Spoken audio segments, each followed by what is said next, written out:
तर बीड जिल्ह्याचे पालकमंत्री झाल्यानंतर अजित पवार यांच्या उपस्थितीत आज बीड जिल्हा नियोजन समितीची बैठक होणार आहे आणि त्यासाठी आता अजित पवार बीडमध्ये पोहोचतायत। बीडमधील सरपंच संतोष देशमुख हत्या प्रकरणानंतर आज होणाऱ्या या बैठकीकडे सर्वांचंच लक्ष लागलंय। धनंजय मुंडेही या बैठकीला उपस्थित राहणार असल्याची माहिती आहे। असं झाल्यास धनंजय मुंडे, पंकजा मुंडे आणि अजित पवार एकाच बैठकीत उपस्थित असतील। शिवाय या बैठकीला सुरेश धस, प्रकाश सोळंकेही उपस्थित राहणार असल्याचं कळतंय। या संदर्भातले अधिकचे अपडेट्स येत आहेत आपले प्रतिनिधी गोविंद शेळके। गोविंद, आता अजित पवारही बीडमध्ये पोहोचल्याचं समजतंय, आणखी कुणाकुणाची उपस्थिती आहे तिथे?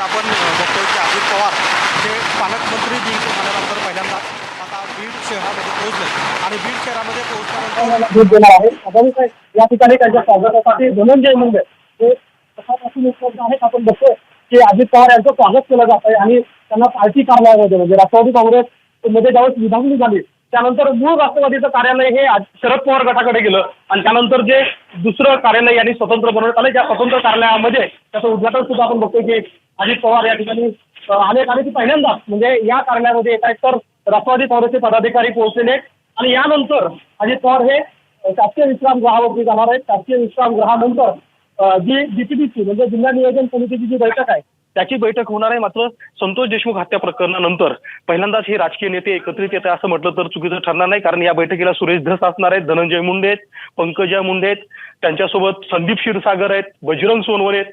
हे सगळे राजकीय नेते आपल्याला एकमेकांसमोर पाहायला मिळतील काही वेळाने।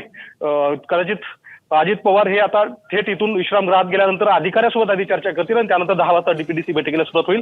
आपण आता बघतोय की अजित पवारांचं स्वागत केलं जात आहे। राष्ट्रवादी काँग्रेस पार्टी पदाधिकारी आणि धनंजय मुंडे स्वतः हजर आहेत। बीडचे गेवराईचे आमदार विजयसिंह पंडित हे देखील त्यांच्या स्वागताला हजर आहेत। राष्ट्रवादी काँग्रेसचे कार्यकर्ते सकाळपासूनच या ठिकाणी थांबलेत, ज्या ठिकाणी अजित पवार हे आता कार्यालयामध्ये पोहोचत असल्याचं आपल्याला पाहायला मिळत आहे। श्रुते, नक्कीच गोविंद, आज या डीपीडीसी बैठकीकडे सर्वांचंच लक्ष लागलंय। कुठल्या कुठल्या मुद्द्यांवर चर्चा होणं अपेक्षित आहे? कुठल्या मुद्दे चर्चेला जाऊ शकतात बैठकीत?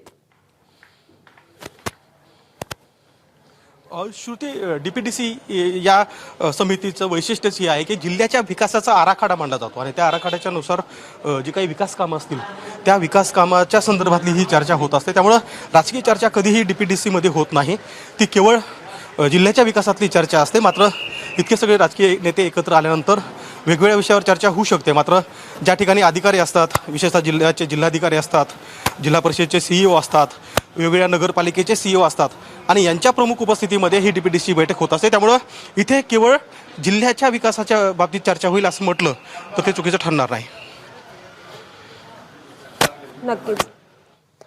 नक्कीच गोविंद, आजच्या या डीपीडीसी बैठकीत आमदार सुरेश धस आणि धनंजय मुंडे देखील उपस्थित राहणार आहेत। ते त्यांना भेटायला येतील?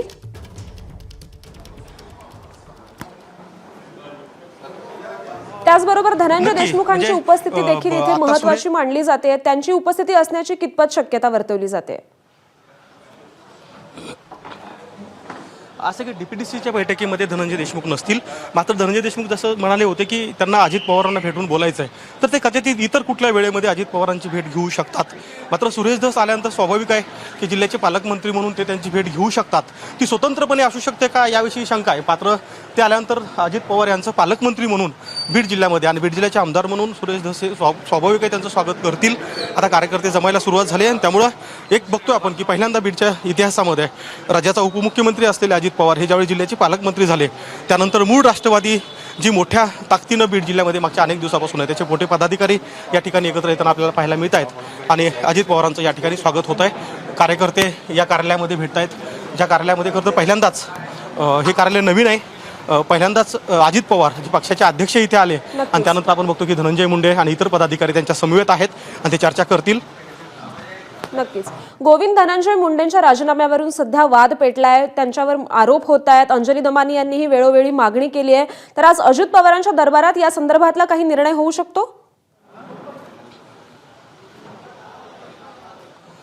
श्रुती आज त्याच्यावरती निर्णय होईल का, तर मला वाटतं की तशी कुठलीही शंका इथे येत नाही किंवा तसं कुठं वातावरण पाहायला मिळत नाही. त्याचं कारण असं आहे की हे अगदी म्हणजे आता 50 दिवसापेक्षा जास्त 51-52 दिवस झालेत संतोष देशमुख यांच्या हत्या प्रकरण झाल्यानंतर. मला वाटतं पहिल्या आठवड्यापासूनच धनंजय मुंडे यांचा राजीनामा घ्यावा अशी मागणी होत होती.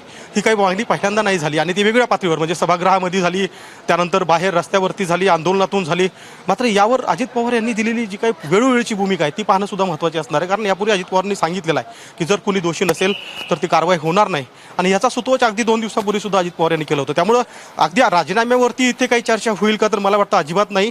त्या संदर्भात जर काही पक्षाला विचार करायचा असेल तर तो स्वतंत्रपणे केला जाईल. कारण आजची जी बैठक आहे ती DPDC म्हणजे जिल्हा नियोजन समितीची बैठक आहे आणि त्याच्याच अनुषंगानं अजित पवार येत आहेत. कारण DPDCची बैठक झाल्यानंतर अजित पवार थेट परत पुण्याला जाणार आहेत. मला वाटतं पुण्यामध्ये सुद्धा आज त्यांची DPDC बैठक आहे. त्यामुळे तूर्त आज तरी धनंजय मुंडे यांच्या राजीनाम्यावर काही चर्चा होईल का याबाबत शंका आहे. गोविंद, धनंजय मुंडेंच्या दिल्लीच्या दौऱ्यानंतर आता धनंजय मुंडेंची एकूणच बॉडी लँग्वेज पाहता ती काहीशी रिलॅक्स वाटते, काहीशी निवांत वाटते. यावरून काय सुचवाल? मला तसं नाही वाटत आहे श्रुती. कारण मी धनंजय मुंडेंना मागच्या 15 वर्षापासून राजकीय क्षेत्रामध्ये वावरताना बघतोय अनेक वेळा. म्हणजे ज्यावेळेस राष्ट्रवादी काँग्रेस फुटली त्या अगोदर जिल्ह्यामध्ये बरेच उलतापालती झाल्या. गोपीनाथ मुंडे हे त्यांचे चुलते, त्यांच्यापासून ते दूर गेले. तो काळ वेगळा होता. आता धनंजय मुंडे यांच्या चेहऱ्यावर ते सगळं राजकीय सावट, भीतीचं सावट दिसतं का, तर ते 100% दिसतं. मात्र ते रिलॅक्स आहेत असं म्हणलं आता तरी घाईचं ठरेल. कारण एक असा मोठा काळ मागच्या 40-45 दिवसामध्ये घडला ज्या काळामध्ये खरं तर बीड जिल्ह्यामध्ये जे काही घटना समोर आल्या होत्या त्या भीषण होत्या. त्या धनंजय मुंडे यांच्यावर होणारे जे काही आरोप होते तेही त्यापेक्षा भीषण होते. आता यात पक्षाची भूमिका काय, पक्षाच्या नेत्यांनी त्यांना कुठल्या संदर्भात कधी कशी चर्चा केली यावर ह्या सगळ्या गोष्टी अवलंबून आहे. कारण शेवटी राष्ट्रवादी काँग्रेस पक्ष हा सत्तेत असलेल्या भारतीय जनता पार्टीसोबतचा एक को अलायन्स असलेला पक्ष आहे आणि अशा पक्षातल्या एका मंत्र्यावरती ज्यावेळेस असे आरोप होतात त्यावेळेस तो मंत्री व्यथित होणं. म्हणजे आपण काल बघितलं की धनंजय मुंडे यांनी मुंबईमध्ये ज्यावेळी पत्रकाराशी बोलताना सांगितलं की तुमची एखादी मुलगी 3रीमध्ये असेल आणि ती तुम्हाला ज्यावेळेस असा प्रश्न विचारेल त्यावेळेस तुम्हाला काय वाटतं. त्यामुळे स्वाभाविक आहे की त्याच्या चेहऱ्यावरती रिलॅक्सेशन आपल्याला पाहायला मिळत असलं तरी ते भीतीसुद्धा आहे. या राजकीय जे काय आरोप झालेत त्याचं सावटसुद्धा आपल्याला धनंजय मुंडे यांच्या चेहऱ्यावरती स्पष्ट पाहायला मिळत आहे. असं म्हटलं तर ते चुकीचं ठरणार नाही. श्रुती, बरोबर. धन्यवाद गोविंद, आपण दिलेल्या सविस्तर माहितीसाठी. अपडेट जाणून घेतच राहू. तर बीड जिल्ह्याचे पालकमंत्री झाल्यानंतर अजित पवार यांच्या उपस्थितीत आज बीड जिल्हा नियोजन समितीची बैठक होणार आहे आणि बीडमधील सरपंच संतोष देशमुख हत्या प्रकरणानंतर आज होणाऱ्या बैठकीकडे सर्वांचंच लक्ष लागलंय. तर धनंजय मुंडेही या बैठकीला उपस्थित राहणार असल्याची माहिती आहे. असं झाल्यास धनंजय मुंडे, पंकजा मुंडे आणि अजित पवार एकाच बैठकीत उपस्थित असतील. शिवाय या बैठकीला सुरेश धस, प्रकाश सोळंकेही उपस्थित राहणार असल्याचं कळतंय. त्याचबरोबर सरपंच संतोष देशमुख यांचे बंधू धनंजय देशमुख हे देखील अजित पवार यांना बीडमध्ये जाऊन भेटणार का याकडेही लक्ष लागलंय. तर आज बीड जिल्हा नियोजन समितीच्या बैठकीकडे विशेष लक्ष लागून आहे. बीडमध्ये आज अजित पवारांच्या उपस्थितीत जिल्हा नियोजन समितीची बैठक होते आणि आता अजित पवार हे बीडमध्ये पोहोचलेत. जिल्हा नियोजन समितीच्या बैठकीच्या संदर्भात आज धनंजय मुंडे, पंकजा मुंडे आणि अजित पवार एकाच बैठकीत उपस्थित राहणार आहेत. त्याचबरोबर सुरेश धस आणि प्रकाश सोळंके यांची उपस्थिती देखील महत्त्वाची मानली जाते.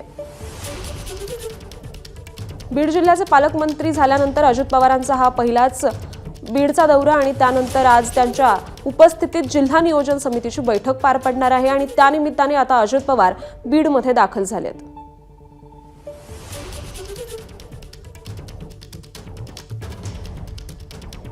तर मंत्री धनंजय मुंडे देखील बैठकीला उपस्थित राहणार आहेत. त्याचबरोबर मंत्री पंकजा मुंडे, सुरेश धस आणि प्रकाश सोळंके यांची देखील उपस्थिती असणार आहे. एबीपी माझा, उघडा डोळे बघा नीट.